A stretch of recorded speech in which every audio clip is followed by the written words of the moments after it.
నమస్తే. నేను ప్రియాంకారావు. వైసీపీ వాళ్ళు అమరావతిని బ్యాడ్‌గా పోర్ట్రేట్ చేయడం కోసం, అలానే అసలు అమరావతి డెవలప్ అవ్వకుండా ఉండేందుకు విశ్వ ప్రయత్నాలు చేస్తున్నారు. ఈ విశ్వ ప్రయత్నాల్లో కోర్టులో కేసులు వేస్తూ వస్తున్నారు. ఈ కేసులకు సంబంధించి 1, 2 కాదు.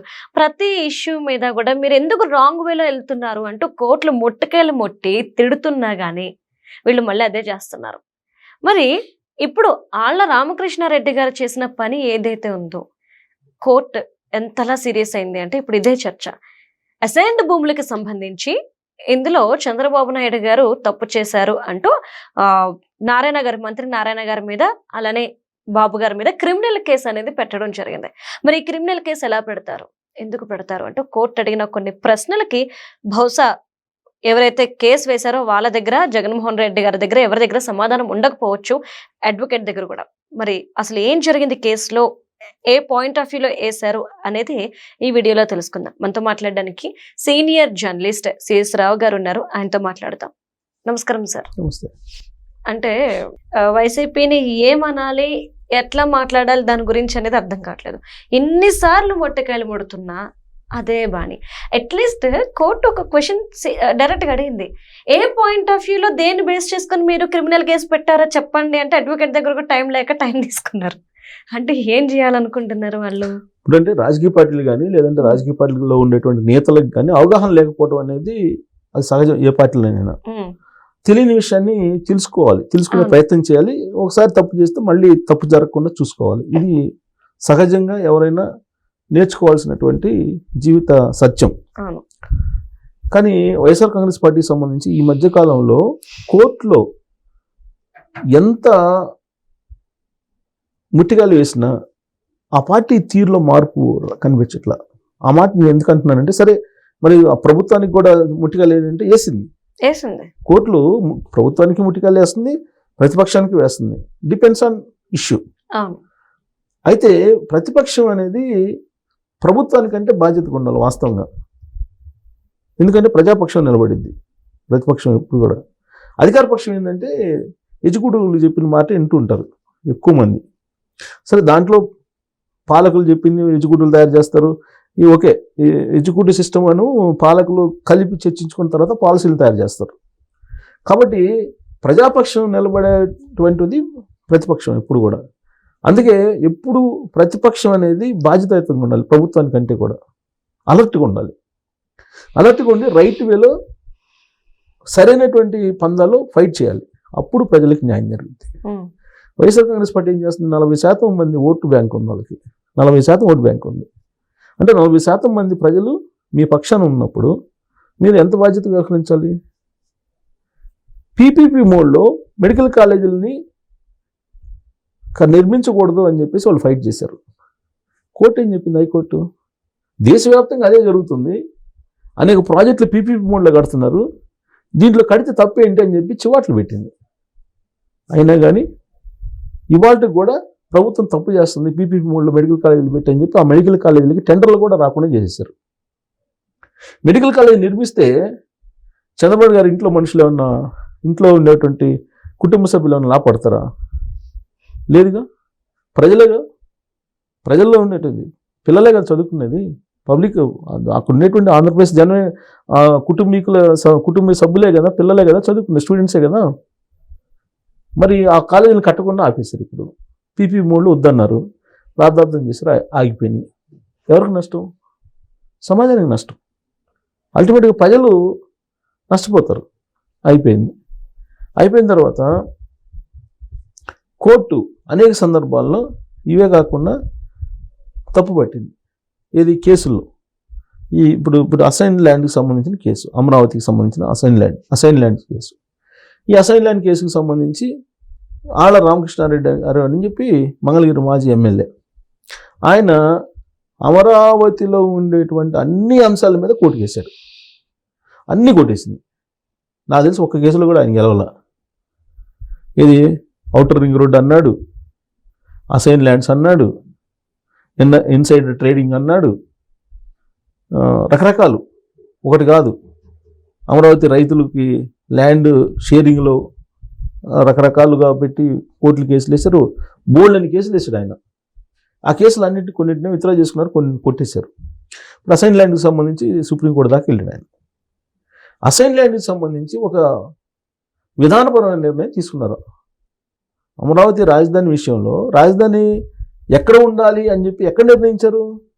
చంద్రబాబు గారి ఇంట్లో కాదు, అసెంబ్లీలో నిర్ణయించారు. అసెంబ్లీలో ఏకగ్రీవంగా తీర్మానం చేశారు. అది ఆ రోజు ప్రతిపక్షంగా ఉన్నట్టు జగన్మోహన్ రెడ్డి గారు ఆ తీర్మానానికి ఆమోదం తెలిపారు.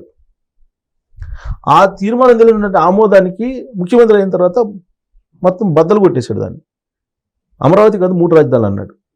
ఇదే జగన్మోహన్ రెడ్డి గారు ఆ రోజున ఏకగ్రీవ తీర్మానం చేశారు కదా అమరావతి రాజధానికి.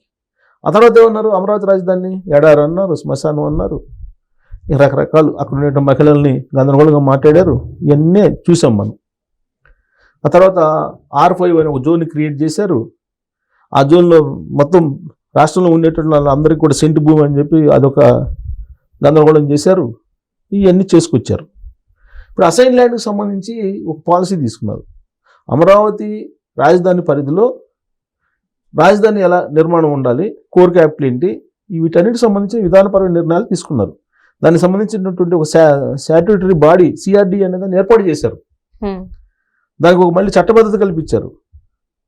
అసెంబ్లీలో తీర్మానం చేశారు. దేన్ని ఎలా చేయాలి, గ్రామ కంటెంట్ ఏం చేయాలి, అసైన్ ల్యాండ్ ఏం చేయాలి, దేవాదాయ భూములు ఏం చేయాలి, ఇట్లా రకరకాల భూములు ఉంటాయి కదా, వాటన్నిటిని ఏం చేయాలి అనేది ఒక పాలసీ తయారు చేశారు. ప్రభుత్వం తయారు చేసినటువంటి పాలసీ మీద మీకు ఏదైనా అభ్యంతరం ఉంటే మీరు కోర్టులో ఫైట్ చేయొచ్చు, న్యాయ పోరాటం చేయొచ్చు. కానీ అసైన్ ల్యాండ్స్కి సంబంధించి నువ్వు క్రిమినల్ కేసు ఎట్టు పెడతావు? ఒక ముఖ్యమంత్రి మీద, అందులో ఒక ముఖ్యమంత్రి మీద క్రిమినల్ కేసు ఎట్టు పెడతారు? ఆ రోజు ఉన్నటువంటి జగన్మోహన్ రెడ్డి గారి ప్రభుత్వం చంద్రబాబు గారి మీద క్రిమినల్ కేసు పెట్టింది. అసైన్ ల్యాండ్స్ విషయంలో తప్పు నిర్ణయం తీసుకున్నారని. అదేమో సివిల్ మ్యాటర్, క్రిమినల్ అందులో ప్రభుత్వ పాలసీ. దాని మీద చంద్రబాబు గారి మీద మీరు క్రిమినల్ కేసు ఎట్టు పెడతారని చెప్పి సుప్రీంకోర్టు ప్రశ్నించింది. చివాట్లు పెట్టింది సుప్రీంకోర్టు, చివాట్లు పెట్టింది. ఇప్పుడు అది ఇప్పుడు పెద్ద న్యూస్ అయింది. ఇప్పుడు CRDకి సంబంధించి పట్టణాభివృద్ధి శాఖ మంత్రి ఉన్నట్టు నారాయణ గారిని, చంద్రబాబు గారిని ఇద్దరిని నిందితులుగా చేరుస్తూ కోర్టుకు వేశారు. కోర్టుకు వేస్తే వాళ్ళు నిలదీశారు. ఈ మధ్య కాలంలో నిలదీసినటువంటి అంశాలు చాలా ఉన్నాయి. అసలు మీరు ఎట్టా ప్రభుత్వాన్ని నడవకుండా చేస్తున్నారు, ఎట్లా నడవకుండా చేస్తారు మీరు అని చెప్పి క్వశ్చన్ చేసిన సందర్భాలు కూడా ఉన్నాయి. మీకు ఏం రైట్ ఉంది, మీరు ఎందుకు అడ్డుకుంటున్నారు ఆంధ్రప్రదేశ్ అభివృద్ధిని అని చెప్పి కూడా నిలదీసినటువంటి సందర్భాలు అనేక ఉన్నాయి వైఎస్ఆర్ కాంగ్రెస్ పార్టీని. ఈవెన్ పెట్టుబడులు రాకుండా అడ్డుకునే ప్రయత్నం కూడా చేసినప్పుడు కూడా అనేక సందర్భాల్లో బ్యాంకులకి మెయిల్స్ రాసింది. అవన్నీ కోర్టుకు వెళ్ళినప్పుడు కోర్టులే ముట్టికాయలు వేస్తున్నాయి కదా. మీరు చేస్తున్న తప్పు, ప్రజాస్వామ్యయుతంగా మీరు ఇట్లా మీరు చెయ్యండి, అభివృద్ధిని అడ్డుకోవద్దు, మీరు అభివృద్ధిని అడ్డుకొని ఏం సాధించాలనుకుంటున్నారు అని చెప్పి. రీసెంట్గా ఏం జరిగింది? ఇప్పుడు 99 పైసలకు భూములు ఇచ్చారు గూగుల్ కంపెనీకి అని చెప్పి కోర్టుకి వేశారు. కోర్టు ఏమంది? అభివృద్ధి కోసం ఏదో చేయాలి కదా. 200 సంవత్సరాల తర్వాత ఈ విధంగా భూములు ఇస్తే డెవలప్ అవుతుంది, మీరు ఎందుకు ఆలోచించలేకపోతున్నారు, ఆ విధంగా మీరు ఎందుకు అభివృద్ధిని అడ్డుకుంటున్నారు అని చెప్పి చివాట్లు పెట్టిందా కోర్టులు? చివాట్లు పెట్టింది కదా. ఇది కోర్టు చెప్పిన మాటలే మనం చెప్తున్నాం. మరి ఎందుకు వీళ్ళు రాష్ట్ర అభివృద్ధిని అడ్డుకునేటువంటి ప్రయత్నం, లేదంటే ప్రభుత్వంలో ఉన్నటువంటి వాళ్ళని బదనాలు చేసే ప్రయత్నం చెయ్యొచ్చు, అది రైట్ వేలో చేయాలి. అలా కాకుండా కోర్టులో ఒకవైపు ముట్టికాయలు వేస్తున్నప్పటికీ PPP 3లో మెడికల్ కాలేజ్ ముట్టికాయలు వేసిందా? ల్యాండ్స్ కంపెనీలకు ఇవ్వకూడదని చెప్పి వాళ్ళు వేస్తే దాని మీద ముట్టికాయలు వేసిందా? ఇట్లా అనేకమైన ఉన్నాయి. సో అలాంటప్పుడు వీళ్ళు కొంచెం ఆలోచించాలి. ఆలోచించి దాని మీద వాళ్ళు రైట్ వేలో పోరాటం చేయాలి. రైట్ వేలో పోరాటం చేయకపోతే అల్టిమేట్గా ప్రజలు నష్టపోతారు, సమాజం నష్టపోతుంది.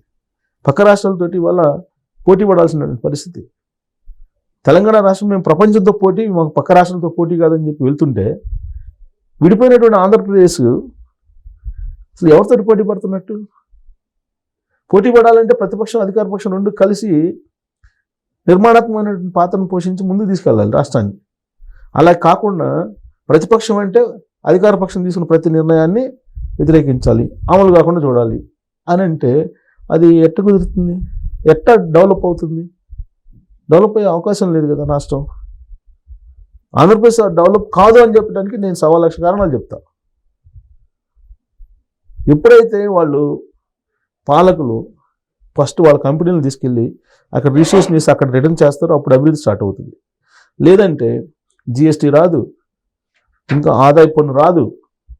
6 లక్షల కోట్ల రూపాయలు విలువైన పన్నులు జరుగుతుంటే అక్కడ ఆదాయ పన్ను పెరగాలి కదా. పెరగలేదని చెప్పేసి ఆంధ్రప్రదేశ్ ముఖ్యమంత్రి చంద్రబాబు గారు రివ్యూ మీటింగ్లోనే చెప్తున్నారు. పెరగలేదు, ఎందుకు పెరగలేదని అడుగుతున్నారు. ఎలా పెరుగుతుంది? పోలవరం నిర్మిస్తున్నటువంటి కంపెనీ హెడ్ క్వార్టర్ హైదరాబాద్ ఉంది. అక్కడ సిఆర్డిఏ పరిధిలో పనులు చేస్తున్నటువంటి అన్ని కంపెనీలకు సంబంధించి హెడ్ క్వార్టర్లు హైదరాబాద్లో ఉన్నాయి. వీళ్ళు ఎక్కడ కడతారు పన్ను?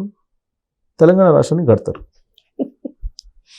పెన్షన్లు తీసుకుంటున్నటువంటి ఉద్యోగులు తెలంగాణ హైదరాబాద్లో ఉన్నారు. నెల నెల పెన్షన్లు తీసుకునేది ఏపీలో, ఆంధ్రప్రదేశ్లో. ప్రభుత్వ ఉద్యోగులు కన్నా కూడా పెన్షన్లు తీసుకున్నటువంటి సంఖ్య ఎక్కువ ఉంది. మరి ఎవరికి ఇస్తున్నట్టు ఆంధ్రప్రదేశ్ ఆదాయాన్ని? ఆంధ్రప్రదేశ్లో కష్టించి పనిచేసినటువంటి అక్కడ ప్రజల యొక్క శ్రమని ఎవరికి ఇస్తున్నారు మీరు? ఎవరికి పెడుతున్నారు తీసుకెళ్ళి? కాబట్టి ఆంధ్రప్రదేశ్ని మన ఎవరో చెప్తున్నారు, ఒక జనరల్గా మాట్లాడుతూ సీనియర్ జర్నలిస్టులు, ఎందుకు ఆ రాష్ట్రం కర్ణాటక ఆంధ్రప్రదేశ్, తమిళనాడు ఆంధ్రప్రదేశ్, ఒరిస్సా ఆంధ్రప్రదేశ్, తెలంగాణ ఆంధ్రప్రదేశ్ లాగా చేసేసి 4 రాష్ట్రాలకు 4 ముక్కలు పనిచేస్తే అయిపోద్ది కదా ఆ రాష్ట్రాన్ని అని చెప్పి మాట్లాడుకుంటున్నట్టు సిచ్యువేషన్ వస్తుంది. అని ఆ విధంగా మాట్లాడుకునే పరిస్థితి వస్తుంది. అది రాకూడదని చంద్రబాబు గారు అక్కడ తపన పడుతుంటే ఆయనకి సహకరించాల్సింది పోయి, ఏదైనా లోపాలు ఉండొచ్చు ప్రభుత్వం తీసుకునే నిర్ణయాల్లో, వాటిని ఇదిగో ఈ లోపాలు ఉన్నాయి, ఇది సరి చేసుకోండి అని చెప్పి చెప్పాలి. చెప్పిన తర్వాత కూడా వాళ్ళు తప్పు చేశారనుకోండి, అల్టిమేట్గా రేపు ఎలక్షన్స్ వస్తాయి, ప్రజలు నిర్ణయం తీసుకుంటారు. కానీ మీరు నిర్మాణాత్మక పాత్ర పోషించాలి కదా. ఒకవైపు కోర్టులు ముట్టికాలు వేస్తున్నా కానీ మరి మా పందా ఇంతే, మేము ఇంతే అని అంటే రాష్ట్ర అభివృద్ధి ఏం కావాలి? Right. Thank you so much sir.